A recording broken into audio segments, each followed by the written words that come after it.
अस्सलामुअलैकुम dear students, मैं हूँ आपका दोस्त और मैं हूँ आपको tutor doctor Ram Rashid.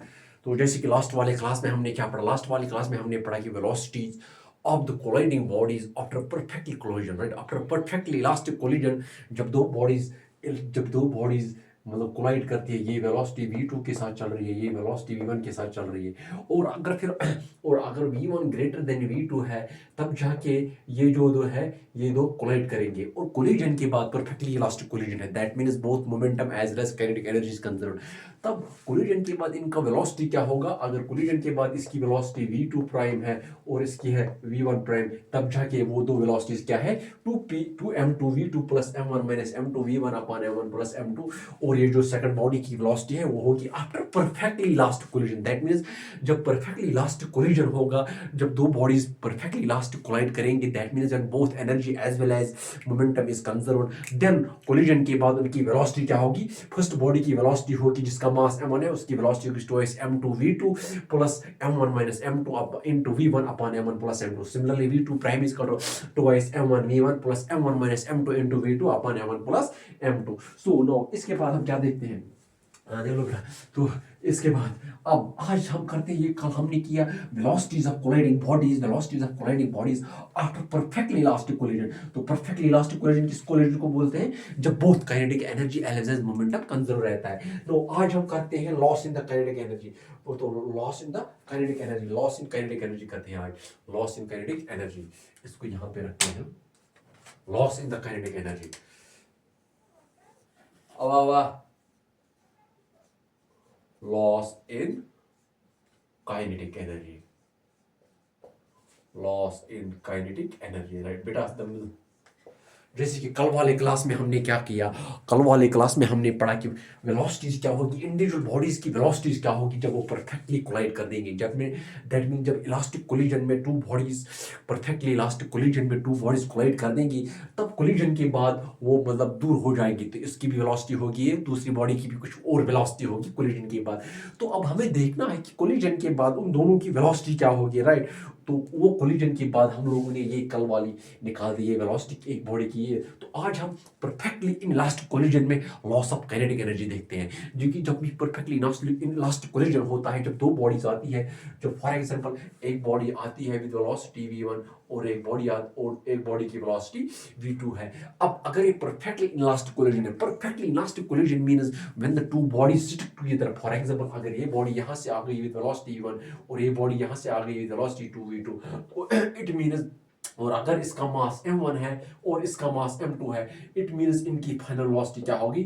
m1 plus m2 into v, right? v is the final velocity of the bodies that have stick to each other। तो परफेक्टली इनलास्टिक कोलिजन में मोमेंटम तो हमेशा कंजर्व रहता है, लेकिन मतलब जब परफेक्टली इनलास्टिक कोलिजन होगा उसमें खाली मोमेंटम कंजर्व रहेगा, लेकिन काइनेटिक एनर्जी उसमें लॉस होगी। क्यों? क्योंकि जब कोलिजन होता है m1 और m2 के बीच में परफेक्टली इनलास्टिक कोलिजन में, तब जाके ये दो bodies mass m1 and mass m2, ये दो बॉडी चिपक जाती है, फिर एक ही वेलोसिटी से मूव करती है। या तो ये रेस्ट में रहेगी या तो एक ही वेलोसिटी से दोनों मूव करेगी, राइट? तो फॉर एग्जांपल अगर m1 होगा तो ये भी वेलोसिटी v के साथ चलेगी, और अगर मास m2 है वो भी वेलोसिटी v2 के साथ चलेगी in perfectly inelastic collision. So in perfectly elastic collision only momentum is conserved, but there is a loss of energy is not conserved, kinetic energy is not conserved, because जब दो bodies आती है perfectly inelastic collision में, तो एक body जिसका मास m1 था और दूसरी बॉडी जो जिसका मास m2 था, और बॉडी m1 वेलोसिटी v के साथ आ रही है और बॉडी m2 की वेलोसिटी v2 के साथ,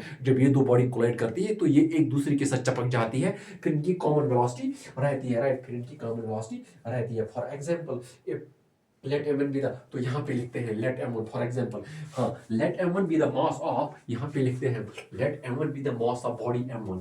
फिर हम यहाँ पे बना देते हैं इसको, let m1 be the mass of m1। हाँ, तो यहाँ पे लेट, देख लो बेटा, let m1 be the mass, let m1 be the mass of one body having velocity v1, having velocity v1,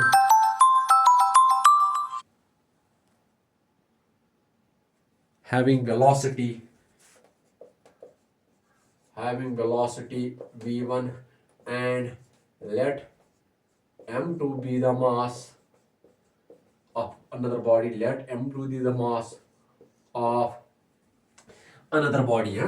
Let m2 be the mass of another body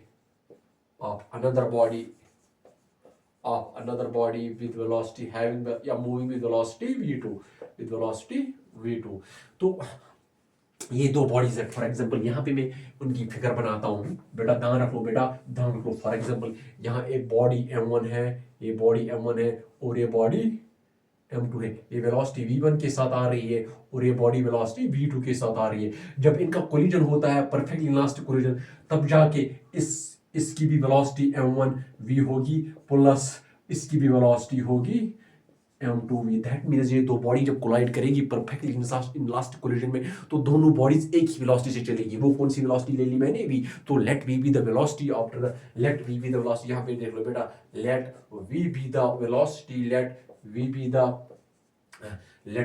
the velocity of the bodies after let v be the velocity of the bodies of mass m1 and m2 after the collision,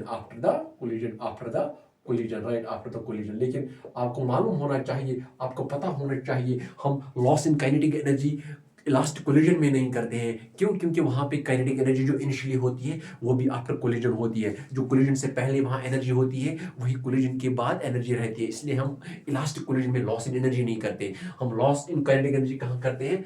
perfectly in elastic collision यहाँ पे करते हैं. Perfectly in elastic collision में करते हैं loss इन energy. तो it means अब it means अगर हमने मास m1 ले लिया विद वेलोसिटी v1 और इसका, तो फॉर एग्जांपल चलो फिर दोनों बॉडी मास m1 और मास m2 भी एक कॉमन वेलोसिटी के साथ चल रहे, v के साथ चल रहे. तो according to conservation of law of momentum, यहाँ पे देख लो बेटा, according to conservation of momentum देख लो बेटा, according to conservation of momentum के बाद, तो इट मींस जो पहला मोमेंटम होगा that means m1 v1 plus m2 v2 is equal to देख लो बेटा, is equal to m1 plus m2 into v, right. क्योंकि दोनों बॉडीज एक ही वेलोसिटी के साथ चल रही है, या तो ये दो बॉडी चिपक जाती है और उनकी वेलोसिटी सेम होती है, बिकॉज ये इन इलास्टिक कोलिजन है, perfectly elastic collision is that collision in which the bodies stick to each other after the collision. तो इट मींस ये जो वेलोसिटी होगी यहाँ पे वो होगी m1 v1 plus m2 v2 upon m1 plus m2. तो ये रही वेलोसिटी. किसकी वेलोसिटी? जो कोलिजन के बाद वेलोसिटी होती है, जब बॉडी दो चिपक जाती है तो उनकी कॉमन वेलोसिटी क्या होगी? m1 v1 plus m2 v2 upon m1 plus m2. सो बेटा ध्यान से रख लो, ध्यान बेटा. तो अब इसके बाद देख लो यहाँ पे,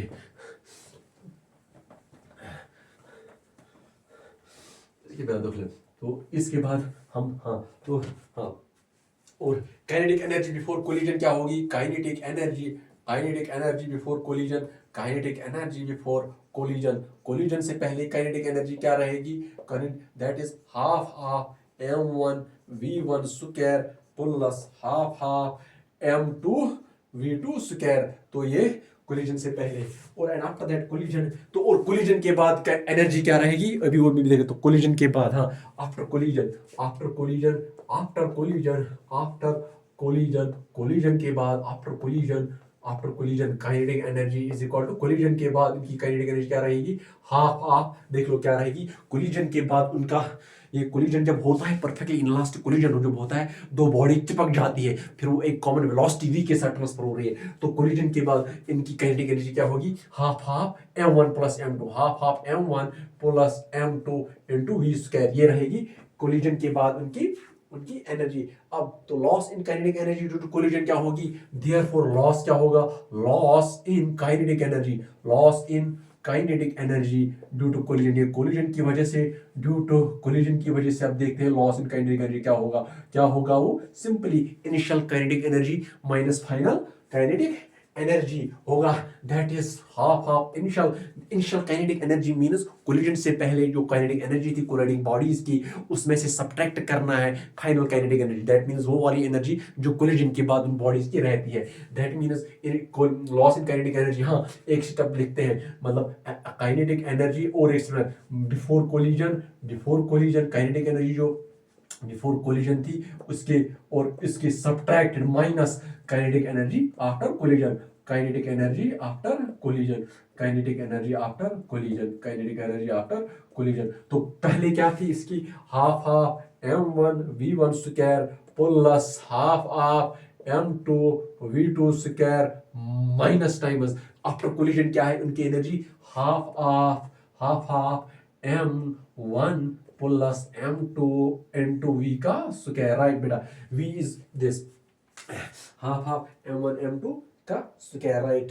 तो m1 plus m2 upon v square. हाँ देख लो बेटा, तो ये होगा लॉस, ये लिखेगा delta kinetic delta K is equal to half of m1 v1 square plus half of m2 v2 square minus times half of m1 plus m2। अब देख लो ये कोलिजन के बाद जो बॉडीज की कॉमन वेलोसिटी है वो क्या है v, लेकिन v हमने यहाँ पे निकाल दिया बेटा, यहाँ पे देख लो v हमने यहाँ पे निकाल दिया बेटा, यहाँ पे देख लो हमने v हमने यहाँ पे निकाल दिया, वो क्या है m1v1, वो क्या into m1v1 plus m2v2 upon m1 plus m2, लेकिन स्क्वायर है यहाँ पे, यहाँ भी स्क्वायर आएगा, यहाँ भी स्क्वायर आएगा, दैट मीन्स डेल्टा के, ये मैं डेल्टा के ही लिख दूंगा, हाँ ये ई हटा दो, यहाँ पे ई नहीं है, तो डेल्टा के काइनेटिक एनर्जी क्या होगा, हाफ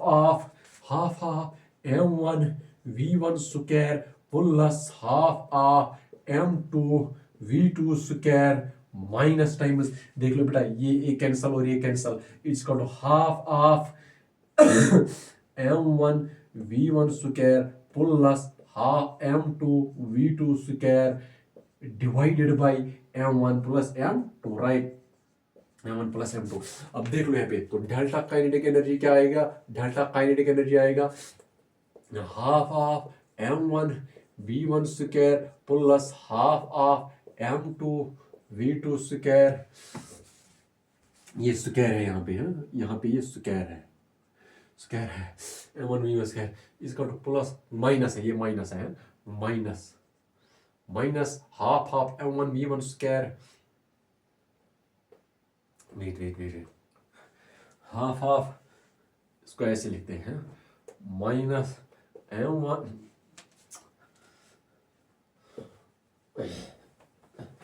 यहाँ पे लिखते हैं delta K is equal to half of m1v1 square plus half of m2v2 square minus times 1/2 into m1 plus m2 into m1, हाँ ये स्क्वायर नहीं है, m1 स्क्वायर v1 स्क्वायर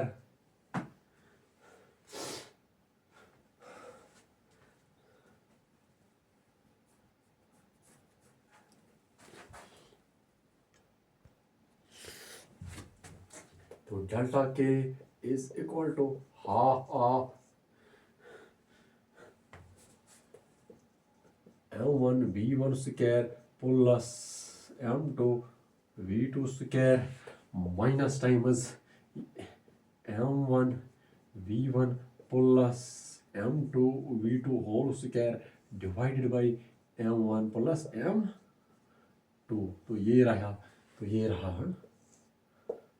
तो ये जो आ गया देख लो बेटा, ये तो ये आ गया चेंज इन काइनेटिक, इसको हम और सॉल्व करते हैं यहाँ पे, ठीक है ना बेटा, यहाँ पे देख लो, यहाँ पे देख लिया,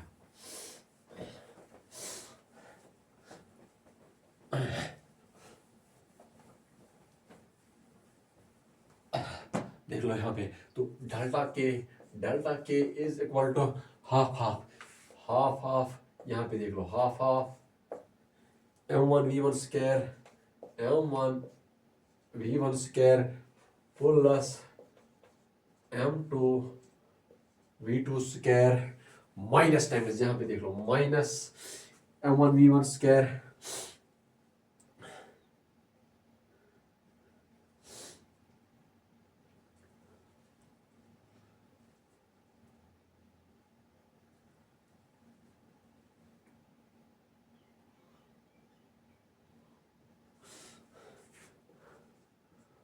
m1 square v1 square plus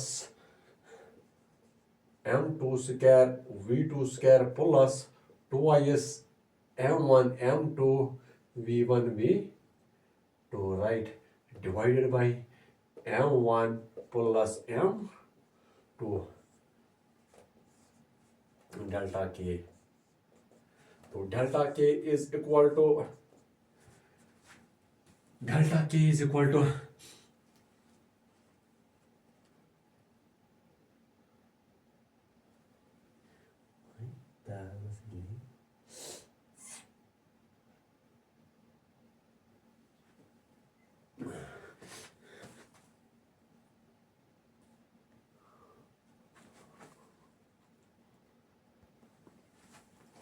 तो ये रहा बेटा, तो it is equal to half m1 m2, यहाँ भी m1 m2 है, यहाँ भी m1 m2 है और यहाँ भी m1 m2 है, तो इसको हम कॉमन निकालते हैं, राइट, m1 m2 को कॉमन निकालते हैं इनटू v2 स्क्वायर, यहाँ भी हम ले लेंगे प्लस v1 स्क्वायर, यहाँ भी m1 m2 कॉमन लेके minus times twice v1 v2 upon m1 plus m2 half, तो which is equal to, that is kinetic energy is m1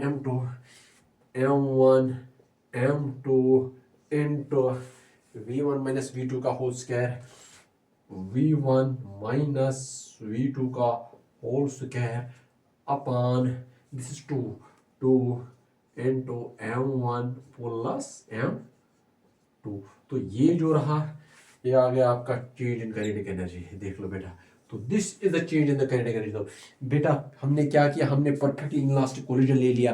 तो परफेक्टली इनलास्टिक कोलिजन किसको बोलते हैं, परफेक्टली इनलास्टिक कोलिजन उसको बोलते हैं, परफेक्टली इनलास्टिक कोलिजन उसको बोलते हैं जहां पे क्या होता है, एक्चुअली परफेक्टली इनलास्टिक कोलिजन वो वाला कोलिजन है जिसमें बॉडी स्टिक होती है, कोलिजन के बाद जिसमें बॉडी स्टिक होती है, फिर उसके बाद वो एक वेलोसिटी से चलती है, कॉमन वेलोसिटी के साथ चलती है। तो फिर से मैं एक बार बताता हूँ, आज का टॉपिक जो था वो था loss in kinetic energy in A collision. लेकिन काइनेटिक एनर्जी कहाँ पे लॉस होती है, जहां पे एनर्जी कंजर्व नहीं रहती है। हमने 3 कोलिजन पढ़े, कोलिजन के हमने 3 किस्म पढ़े। पहला वाला कोलिजन पढ़ा था हमने इलास्टिक कोलिजन, फिर पढ़ा था परफेक्टली इलास्टिक कोलिजन, फिर इनइलास्टिक कोलिजन, फिर पढ़ा था उसके बाद perfectly inelastic collision. Perfectly inelastic collision में क्या होता है, जब दो बॉडीज आती है तब जब वो कोलाइड करती है तो वो फिर एक दूसरे के साथ चपक के एक कॉमन वेलोसिटी के साथ चलती है, और उस चपकने के बाद उस कोलिजन के बाद that means in a perfectly inelastic collision when the two bodies collide they stick to each other and they move with the common velocity. In this case, in this kind of collision there is no conservation of energy, and in this way in the perfectly inelastic collision only momentum is conserved। जैसे कि मैंने आपको बता दिया, for example अगर ये body m1 है और अगर ये बॉडी m2 है, फॉर एग्जांपल ये वेलोसिटी v1 चल रही है, ये वेलोसिटी v2 आ रही है, राइट, फॉर एग्जांपल। हाँ, अब जब इनका कोलिजन होता है तो ये दो बॉडी जो है ये ऐसा होता है, m1 ये प्लस m2 है ना, ये जो बॉडी चिपक जाती है, एक के साथ ही चिपक जाती है, फिर इनकी जो है और ये फिर एक ही वेलोसिटी के साथ चलती है, विद वेलोसिटी v के साथ चलती है, राइट। तो हमने क्या किया, हमने loss in the kinetic energy देख लिया परफेक्टली इनलास्टिक कोलिजन में। पहले हमने क्या किया, पहले हमने ले लिया इसका मोमेंटम क्या था, m1 v1 plus m2 v2, right, m2 v2। Collision कोई भी होगा, चाहे इलास्टिक कोलिजन होगा, इनइलास्टिक कोलिजन होगा, मोमेंटम इज ऑलवेज कंजर्व्ड, इसलिए मैंने यहाँ पे मोमेंटम कंजर्वेशन कर दिया, m1 plus m2 into v। तो यहाँ से v मैंने निकाल दिया, m1 v1 plus m2 v2 upon m1 plus m2। तो इससे इस तरीके से हमने फाइनल वेलोसिटी निकाल दी। कोलिजन के बाद जो बॉडी चिपक जाती है उन बॉडी की वेलोसिटी मैंने निकाल दी। फिर उसके बाद मैंने देख लिया कि पहले काइनेटिक एनर्जी क्या होगी इनकी, पहले वाली काइनेटिक मतलब कोलिजन से पहले इनकी काइनेटिक एनर्जी क्या होगी कोलाइडिंग बॉडीज की, वो होगी one half half m1 square v1 square half half m1v1 square plus half half m2v2 square. मतलब काइनेटिक एनर्जी बिफोर कोलिजन क्या होगी, half half m1 half half m1v1 square plus half half m2v2 square. और collision के बाद इनकी velocity क्या होगी, वो होगी half half m1 plus m2 into V का स्क्वायर। फिर मैंने इनिशियल काइनेटिक एनर्जी को सब्ट्रैक्ट किया कहाँ से, फाइनल काइनेटिक एनर्जी के साथ। लेकिन वेलोसिटी मैंने जब फाइनल काइनेटिक एनर्जी मैंने किया, मैंने फिर किया इनिशियल काइनेटिक एनर्जी, यहाँ पे देख लो मैंने किया kinetic energy initial minus kinetic energy final किया मैंने। तो उसको सॉल्व करके मेरा change in the kinetic energy, loss in the kinetic energy आ गया m1 m2 into v1 minus v2 whole square upon 2 into m1 plus m2। तो फिर से once again I will repeat the whole class, all the class today I had delivered was wholly and solely about perfectly in last collision. Actually the title of the today's topic was loss in the kinetic energy in a perfectly elastic collision। जब भी कोई elastic collision होता है, जब भी दो bodies आती है, इसका मास एक m1 है और दूसरे का मास m2 होता है, इस मास m1 की वेलोसिटी v1 है और मास m2 की वेलोसिटी v2 आती है, वो v2 है। जब वो एक दूसरे के करीब आती है और जब वो कोलाइड करती है तो उनमें कोलिजन होता है, राइट। और कोलिजन के बाद वो दो बॉडी चिपक जाती है, एक दूसरे से चिपक जाती है, फिर वो एक ही वेलोसिटी के साथ चलती है। तो फिर मुझे निकालना था loss in the kinetic energy. फिर मैंने पहले मोमेंटम कंजर्वेशन से वेलोसिटी निकाल दी, जो मतलब कोलिजन के बाद उनकी वेलोसिटी रहती है जब वो एक दूसरे के साथ चिपकती है। फिर पहले मैंने उनकी वेलोसिटी निकाल दी, वो ये थी, वो वेलोसिटी ये थी, राइट। तो फिर मैंने initial kinetic energy minus final kinetic energy निकाल दिया। That means kinetic energy before the collision of the bodies minus kinetic energy after the bodies minus kinetic energy after the collision of the bodies. उन दोनों को subtract करके मेरा loss in the kinetic energy आ गया m1 m2 into v1 minus v2 whole square